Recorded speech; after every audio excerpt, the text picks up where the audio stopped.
En la consulta vemos niños y niñas que de repente les dices, ¿tienes calor? No sé. Es que yo me pongo el jersey. ¿Cuándo te pones el jersey? Cuando mi mamá me lo dice. Pero a ver, párate, atiende tú a tus necesidades y toma tú tus propias decisiones.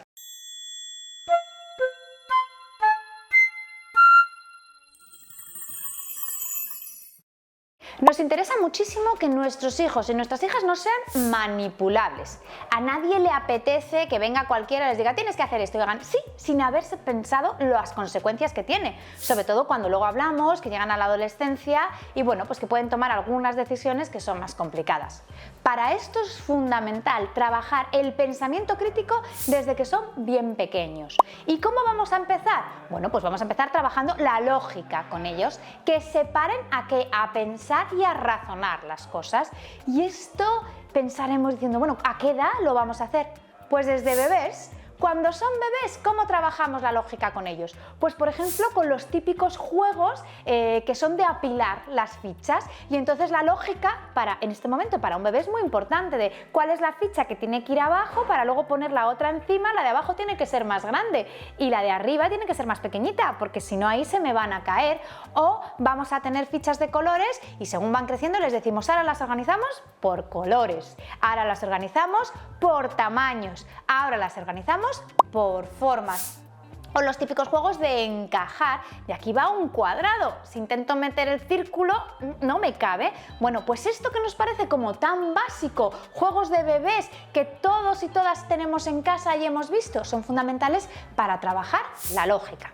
Según van creciendo los niños ya podemos meter más elementos, quizás un poquito más complejos. Pues por ejemplo, un juego que les gusta muchísimo para trabajar la lógica es el quién es quién. Seguro que todos nos acordamos de ese juego, ¿no?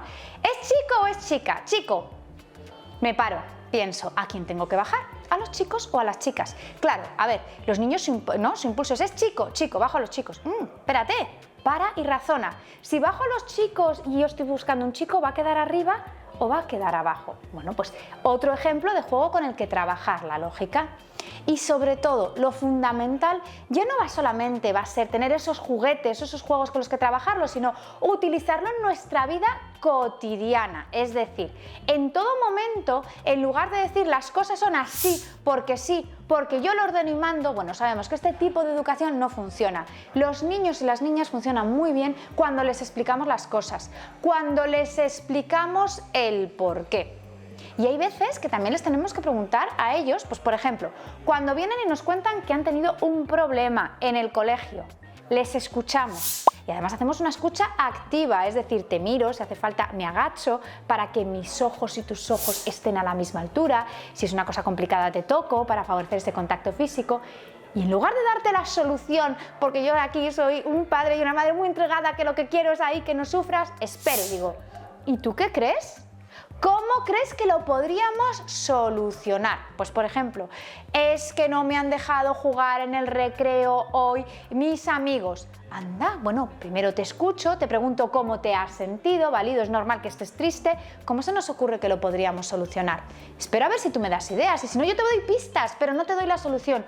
¿Qué te parece si, por ejemplo, podrías llevar algo para decirles si quieren jugar contigo? Ah, llevo mi pelota, venga, genial.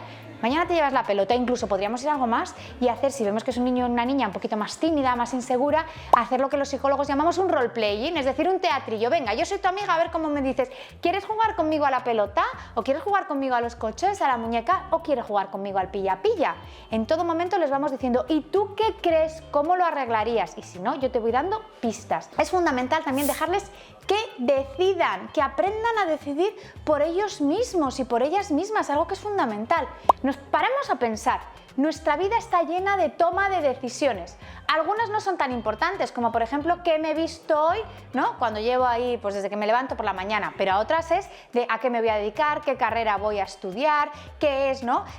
Quiero tener pareja, no quiero tener pareja, quiero tener hijos, algunos son muy importantes. Y esas tomas de decisiones pasan por enseñar este pensamiento crítico a los niños desde que son pequeños y enseñarles que ellos pueden elegir. Y a veces te tengo que decir, oye, cuando son muy chiquititos, ¿qué quieres, manzana o plátano? No qué postre quieres, que se nos pueden ahí un poco perder, o qué fruta, ¿no? No nos vamos a meter ahí con otras cosas. Dándoles opciones a que ellos puedan elegir. En la consulta vemos niños y niñas que de repente les dices, ¿tienes calor? No sé. Es que yo me pongo el jersey. ¿Cuándo te pones el jersey? Cuando mi mamá me lo dice. Pero a ver, párate, atiende tú a tus necesidades y toma tú tus propias decisiones. Fundamental también enseñarles a distinguir qué es un hecho y qué es una opinión. ¿Por qué? Ya sabemos que vivimos en el mundo de las fake news y aquí cualquiera puede decir algo, pero cuidado. ¿Esa es tu opinión o está basado en un hecho? Porque esta es la diferencia entre lo que es científico y no lo es. La ciencia ha hecho un experimento y ha demostrado que esto es así. Y otra cosa es, pues, o determinadas opiniones que tienen las personas, ese famoso a mí me funciona, ¿vale? A ti te funciona, pero esto no está demostrado científicamente. Entonces, enseñarles desde pequeños, esto es un hecho, esto es una opinión. Según van siendo más mayores y ya navegan ahí por internet y van viendo esos vídeos que empiezan con los youtubers, con otro tipo de cosas, pararle y decir, ¿y tú qué piensas? ¿No? Si nosotros de repente vemos que están viendo un youtuber que nos horroriza, parar y decir, es que no me gusta, es que no lo veas, es que no tal, así no estamos fomentando su pensamiento crítico. Quizás es mejor, me siento a tu lado y digo, ¿tú qué opinas? ¿Qué cosas dice? ¿Qué valores transmite? ¿Estás de acuerdo? ¿No estás de acuerdo? Eso es su opinión, esto no es un hecho. Al final tenemos un montón de situaciones en el día a día, tanto de juegos como de otro tipo de situaciones, de ocio y de no ocio, con las que podemos fomentar este pensamiento crítico en los niños y en las niñas.